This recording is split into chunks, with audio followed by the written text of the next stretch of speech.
Hello, everyone, and welcome into Senior Living Live. My name is Melissa. As always, I hope you are having a fantastic day today. Well, we are gearing up for our second webinar out of 3 for the month of May.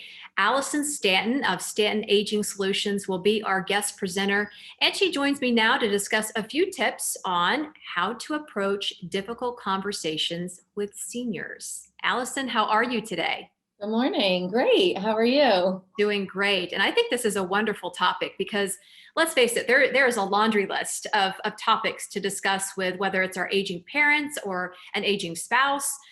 There are many things that we need to discuss to get the proper answers to know what their wishes are or what could potentially help them if they're declining in health. And these can be very difficult. And so you're going to help us navigate ways that we can kind of approach these conversations from maybe thinking a bit outside the box and giving people tips that maybe they hadn't thought of. So I assume, like anything in life, one key is timing. The sooner, the better, I assume. So why might that be the case when it comes to tough conversations? I think, like you started to say, just how important these conversations are. And a lot of what I do as a care manager and social worker is having necessary conversations, just being transparent, being honest with our loved ones. As far as timing, the timing's now. Like, let's be proactive, not reactive. Let's not wait for something to happen and have a voice. Give your loved one a voice. And if it's about yourself, like, or for me, I have things in place. I want my family to know what I want, what I don't want, how I want to be treated. We don't know our fate and what's going to happen to us. So, as far as timing, those discussions are now, and you can approach them, carefully, patiently. You can call on someone to help you. But for me, the timing's now. If you wait, it's too late. Yeah, that's a great tip. If you wait, it's too late. That's very easy to remember. Now, one topic and conversation that can cause a lot of friction, no matter how old you are, no matter who it is finances. So, how can those types of discussions be handled in a way that um, nets a positive outcome?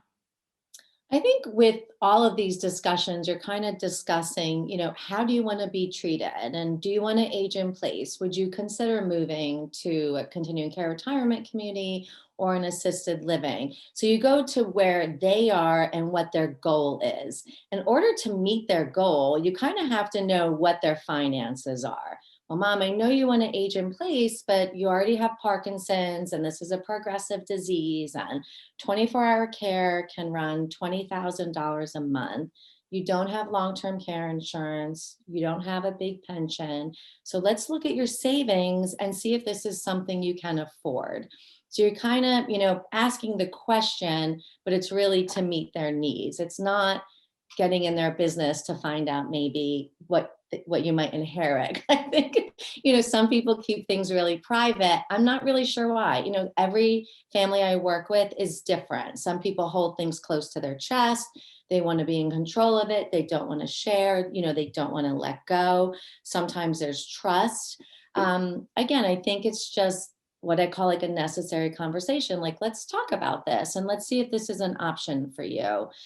A lot of our loved ones really don't want to be a burden. And when you ask them that, and do you trust me? Do you trust me to help you if you have a decline or you have a change in status? And if they say yes, then you can say, then can we look at this together? Can you share some things with me so we can have a plan in place when things change, if and when things change? Yeah, what a great answer and a lot of food for thought in that answer. Thank you so much. You're Uh, welcome. so, another topic of conversation that can be very difficult is end of life choices. And you touched on it just a little bit there. That can be difficult for all parties involved. So, how can one approach that conversation?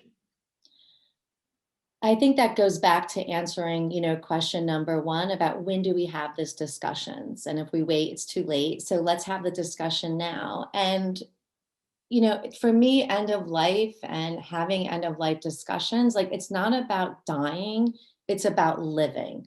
right? Like we all know the Terry Schiavo case. She was 29 and something horrible happened to her. We know how that went when things weren't in place.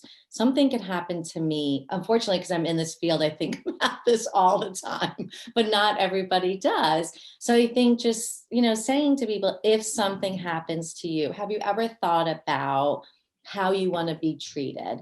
And that goes back to having advanced directives in place, and asking those questions and putting those things in place. And again, make it about living, not about dying, and giving them a voice. So it's very empowering when someone gets to say what they want and they don't want.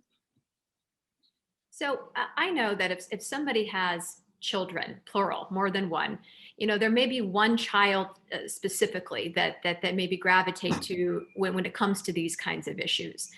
But is it more beneficial to involve all family members, or is there a time when it's okay to maybe single out one family member to tell them these things, or should everybody be involved?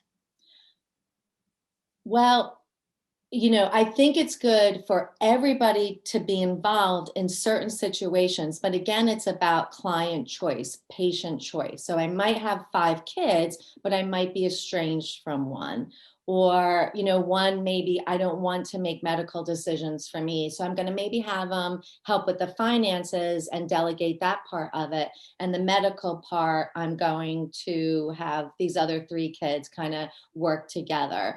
But I always ask people, like, again, going back to the advanced directives and giving yourself a voice. If you go to the hospital, something happens, 911's called, the doctor has to pick up the phone in the ER and call a family member. Who's that family member going to be? That tends to be typically who they want as their medical power of attorney. And I think when I would word it that way, because sometimes clients aren't really sure why I have 4 kids and they're like, oh, definitely Sally. I definitely want the doctor to call Sally. So Sally would be the one maybe to be the primary agent, and the other ones, like together they can all decide. And I think if you have a whole family discussion, it's good to have a mediator, like a social worker or a care manager or an elder law attorney or somebody, just to help everybody get on the same page and kind of lead the discussion. I love that idea. That diffuses a lot of Yeah. any hostility or anger that could potentially come up from this. So I love that idea. I think that is a great tip. Now we start to talk about, we discussed senior living a little bit. And if the loved one is in declining health, and your example was somebody with Parkinson's, Mhm. and safety becomes a factor for them, how can someone approach that topic, especially if the loved one is in denial about what's happening to them? I think, making sure that they have talked to the physician. A lot of times people will trust their physician. We have a diagnosis. Are there treatment options? What is this diagnosis going to mean for me? So if I have a neurocognitive impairment, I'm going to learn that it's going to be progressive. It's going to go through stages, right? So we cannot make any decisions, I feel, unless we're informed, right? So the first thing is to be informed. And then once you're informed, then pull in local resources, whether it's the Office on Aging, again, social worker or care manager, the physician, and have somebody help you have these discussions. Yeah. Now, if someone is watching this and they still want to attend and be a part of your webinar, but they want to reach out to you right now, they're in the midst of going through this and just need a little bit of help, how can they contact you? So my website is www.stantonagingsolutions.com. And on that is my phone number and my email, or just call my cell phone. It's 443-812-1028. And there is help and resources all over, because I think this webinar is going many places. So I'm happy to direct people to the right place to get the support they need, because it is out there for you. Yeah, and if you do sign up for the webinar and you attend, you will be there to answer everyone's questions. So that's the big key to those webinars, is you get to kind of have a one-on-one and sort of test the waters or dip the toe in, so to speak, during these presentations. I So love it. Allyson, Stanton, thank you so much for taking the time for us today, and of course, to share your knowledge with us during your webinar, How to Approach Difficult Conversations with Seniors. It is May 11th, noon Eastern. We will see you then. Thank you.